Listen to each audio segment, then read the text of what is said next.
Le 15 septembre dernier, les acteurs locaux de l'aménagement du territoire et du logement se sont réunis à l'initiative de l'ADIL des Bouches-du-Rhône pour une conférence-débat consacrée aux impacts de la loi 3DS sur l'habitat.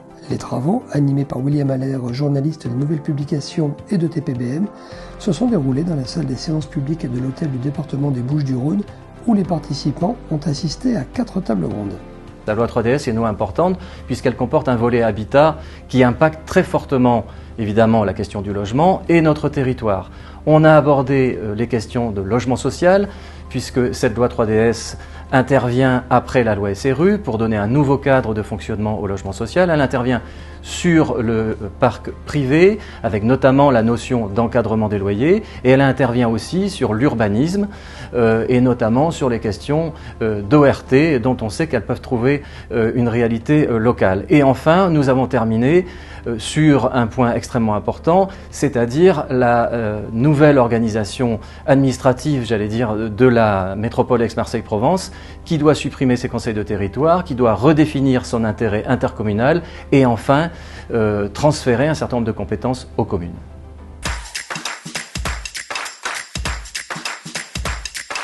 Une des mesures phares de la loi 3DS en matière de logement, c'est la pérennisation de la loi SRU.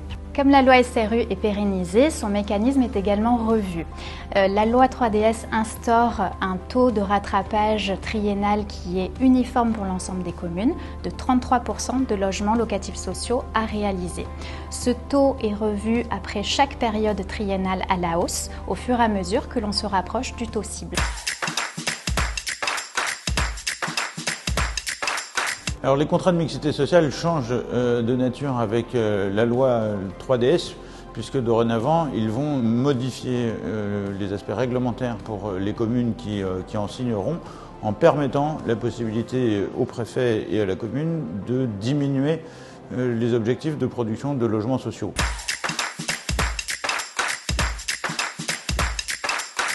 La gestion en flux des attributions de logements sociaux doit être mise en œuvre en novembre 2023. Les services de l'État, les collectivités, les bailleurs et Action Logement se sont réunis depuis de nombreux mois pour la mise en œuvre pratique des différentes dispositions. Les avantages attendus de cette réforme, c'est la mixité sociale et le parcours résidentiel.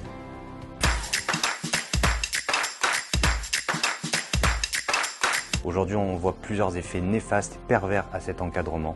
L'offre de locatif se réduit, les propriétaires vendent et sortent du marché locatif. C'est un marché un peu gris qui se met en place, c'est-à-dire les propriétaires qui vont gérer eux-mêmes leurs biens ensemble professionnels et qui du coup vont passer un peu à côté de l'encadrement.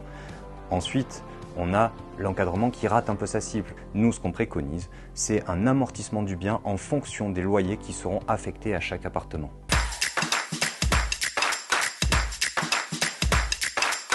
Il devient de plus en plus difficile pour les Marseillais de trouver à se loger, d'autant plus qu'une partie, hélas, trop importante du parc privé est potentiellement indigne.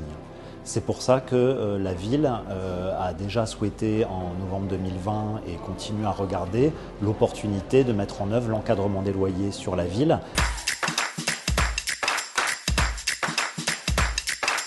La métropole accompagne l'ensemble des communes du territoire dans le cadre de leur production de logement social à travers plusieurs dispositifs qu'elle met au service des communes, qu'on soit sur du conseil et de l'accompagnement en ingénierie pour du montage de projets, que l'on soit sur du subventionnement d'opérations sur fonds propres de la métropole qui permettent de faire effet levier, et puis également par la mobilisation des outils de planification que sont les documents d'urbanisme, les ORP, les servitudes d'utilité publique, les servitudes de mixité, les zones d'aménagement différées ou le droit de préemption urbain.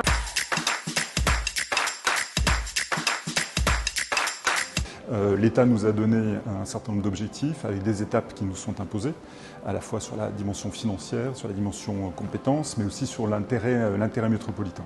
Donc tous ces chantiers sont en cours. En revanche, ce qu'on sait déjà aujourd'hui, c'est que les enjeux qui vont constituer l'aboutissement de cette réflexion, c'est de se réapproprier de part et d'autre les grandes compétences qui sont confiées au bloc communal d'un côté et à la métropole de l'autre.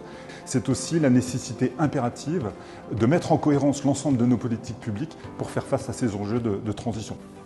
Les travaux furent riches, concrets et illustrés de nombreux exemples. Plus de 150 invités y ont pris part et ont pu échanger avec les intervenants dans le cadre de séances de questions-réponses à l'issue de chacune des tables rondes. Notons enfin, pour être exhaustif, que les interviews complètes de chaque intervenant sont disponibles sur le site de l'ADIL www.adil13.org et qu'un compte-rendu de l'événement est accessible quant à lui sur le site www.tpbm-presse.com.